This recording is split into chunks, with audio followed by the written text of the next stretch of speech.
Welcome back. In this video, we're going to cover the remainder of the questions that are common to the manual and the electronic audit, and a couple that are only applicable to the manual audit. So question F1 begins at the bottom of page 5 in the manual audit and on page 4 of the electronic audit. Completion and copying of the official audit report forms. Now the last page of the official audit procedures has the official audit report. That's the report that the local officials send in to the Secretary of State for each district that's audited. Sometimes there's more than one page for a district if all of the candidates and contests audited can't fit on a single page. So this is what the form looks like.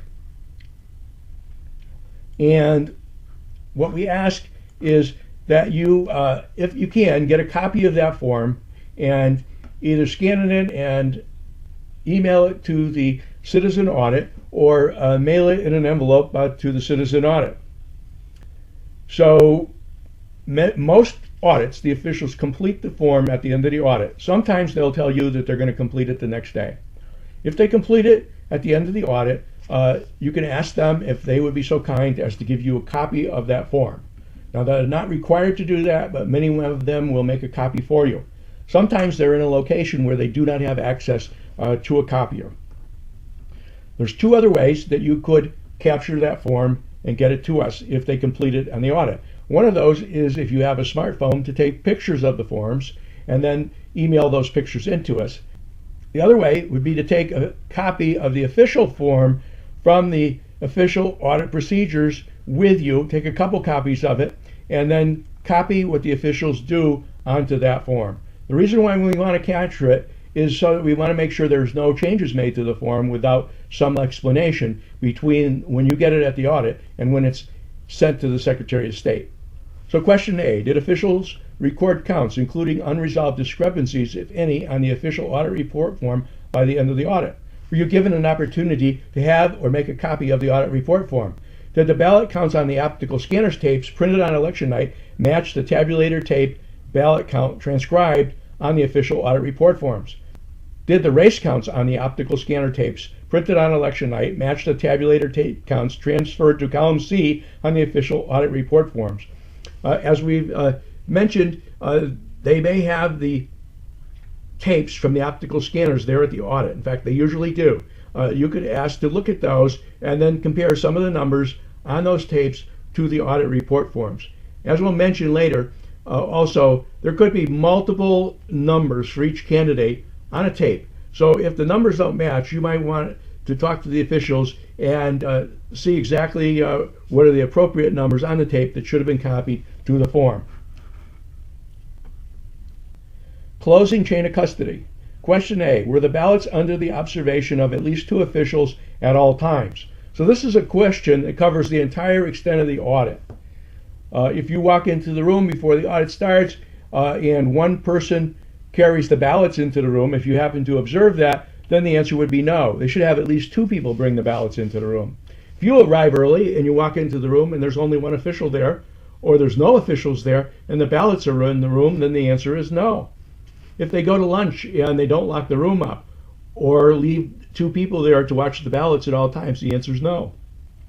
If at the end of the day they seal the ballots up and then only one official takes them out of the room and takes them to wherever they go in storage, the answer is no. Otherwise, the answer is yes, that two officials were watching the ballots at all times. Could you confirm that the ballots were returned to their proper containers? Were the ballot containers resealed with another tamper evidence seal or seals? Were seal numbers recorded correctly on the official audit report forms? Completion time. And what we mean by completion time is when the officials finished all the counting, they've added up all the totals, they've usually dismissed the counters and sealed the ballots up in the bag. Now after that, they might spend some more time filling out the official forms, talking with you, etc. Put the completion time when they've really completed the main work of the audit, which is counting the ballots, totaling things up, and sealing them up. We use that data occasionally to determine the cost of audits based on the number of people, the amount of time that was spent, and the number of ballots and votes that were counted. FM4, overall concerns. And since this question, the second character in the question ID is an M, this means this just applies to the manual audits. In the electronic audit video, we cover this question for the electronic audits. Do you have any concerns with the way the room was laid out? Sometimes it's too crowded and too noisy for the teams to concentrate. I've also seen where several teams are around a single table, perhaps a conference table, and the ballots are flying around everywhere and they could lose track of which ballot belongs to which team. Do you have any concerns that the audit was not well organized? Any concerns with the counting and totaling process? You have concerns that the counts were inaccurate. And that means that you have a concern that the numbers they came up with for the counts of the ballots and races were not accurate. Do you have any concerns that the officially reported information is inaccurate? That's if the official report form has numbers on it that you don't feel are the numbers that the counting team came up with. Do you have any concerns with the transparency or observability of the process? Do you have any concerns with the chain of custody or ballot storage? Even if you've mentioned those concerns and mentioned what went wrong earlier in the report, please check the appropriate answer for each of these questions here and explain any that should be explained. F5, additional comments on the audit. And page 7 is new for 2018. And what we're doing on page 7 is we're collecting important information from an important document, and that's called the moderator's return. And the moderator's return is an official report on the election completed by the moderator, the person that is responsible for each polling place in the election. There's one moderator's return for every district in the election. If it's a primary, where there's both a Republican and Democratic primary on the same day, then you would have two moderators return, because officially it's a Republican election and a Democratic election that just happen to be held in the same room and run by the same staff on that day. So we're going to ask you to collect data from 2 pages on the moderator's return. And there's a picture, abbreviated, of those 2 pages at the bottom of this page. One is the certificate for closing the polls. The other is the official checker's certificate. Now, the whole moderator's return might be 15 or 20 pages long. We're only looking for a few items on these 2 pages, which you can identify by these titles at the beginning of the page. There's also a note here for those with smartphone cameras. If you want to, you might take a camera picture of these 2 pages in the moderator's return and send those photos along to the citizen audit. A completely optional thing.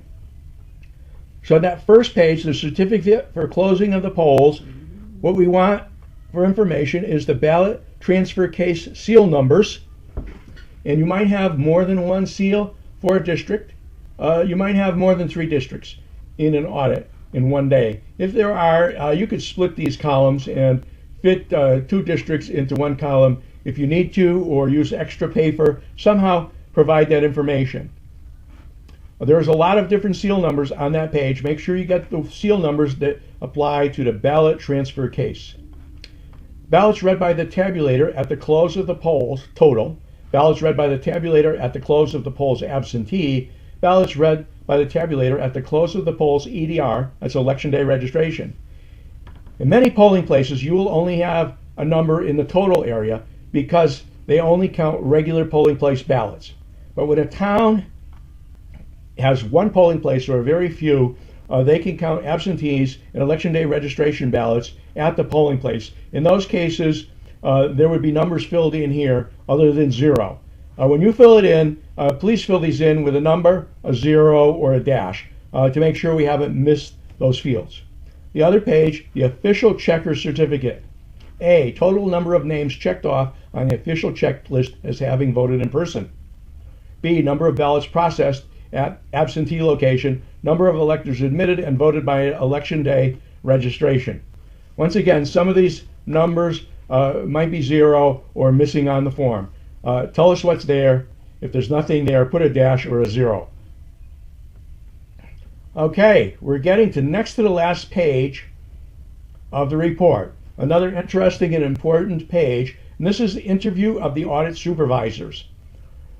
So sometime during the day, when things aren't too busy for the leaders of the audit, tell them you'd like to ask them some questions. It'll take less than 5 minutes. You can do it anytime during the day or after the audit's complete. Sometimes in a very small district with small number of ballots, or definitely in a primary, the audit can go so quickly that the alternative will be to complete this at the end of the audit. Other times you'll be doing it during the audit.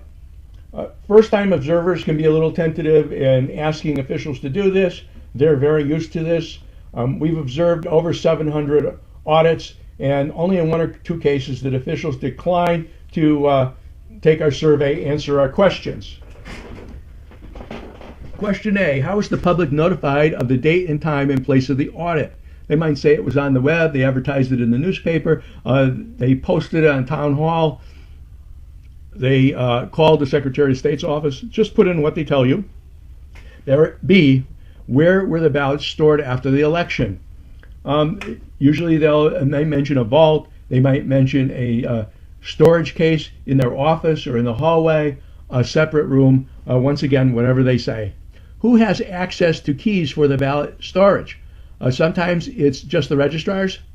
Sometimes it's the registrars and the deputies.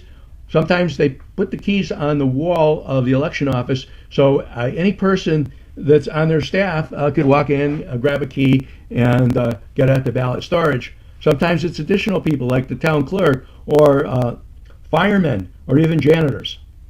How many individuals are required to access the ballot storage area? 1, 2 plus of opposing parties. Of course, we like that last answer best. But E, if 2 or more are required to access the ballot storage, how are single individuals prevented from accessing the ballot storage undetected? So this is an easy answer if there's 2 different keys and each registrar has a different key to a different lock. However, if it's only 1 key and everybody in the registrar's staff has access to it, a lot of times the only real answer is the honor system. Election events. Were there any memory card problems in pre-election testing or on election day? Were there any problems with the IVS system? That's a system designed to assist people with disabilities. Were there any other significant events such as ballot problems, scanner problems, or occurrences before, during, or after election day? We used question A one time to actually determine the prevalence of problems with memory cards across the state. There was no other entity, as far as we know, that did that, and that led to the mass replacement of all those memory cards in the state. In another election, we detected a problem with the IVS voting system reported by several towns that was reported nowhere else to our knowledge. None of these questions reflect on the election officials. They reflect on the quality of the equipment, if it's wearing out, the maintenance of that equipment, etc. So they should be happy to answer these. Who knows what we'll learn next? Did you order ballots at least equal to the number of registered voters? There's no right answer here. It's fine if they order them 1 for each registered voter. It's fine if they order quite a bit less. It's okay if they estimate that percentage. Does the supervisor have any suggestions for improving the audit or our observation? Many officials decline to answer. Sometimes they give us good suggestions. Others just tell us they're tired of doing the audit, and why does the state continue doing it after all these years?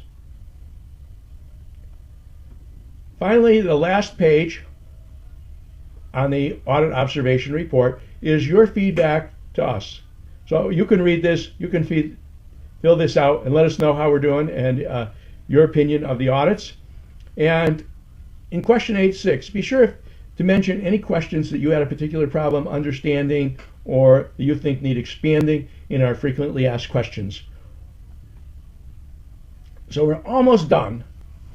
So at the end of the audit, either in the audit room or maybe out in your car, please go over the audit report form and see that you've answered every question, especially those questions with yes, no, not applicable, not observed, bubbles to be filled in. Then also you need to decide if there's more than one person at the audit, whether you're going to send in one form or you're each going to send in your own report. If you're going to do it together, you could actually discuss it at that point and make sure you agree on all your answers and all your observations.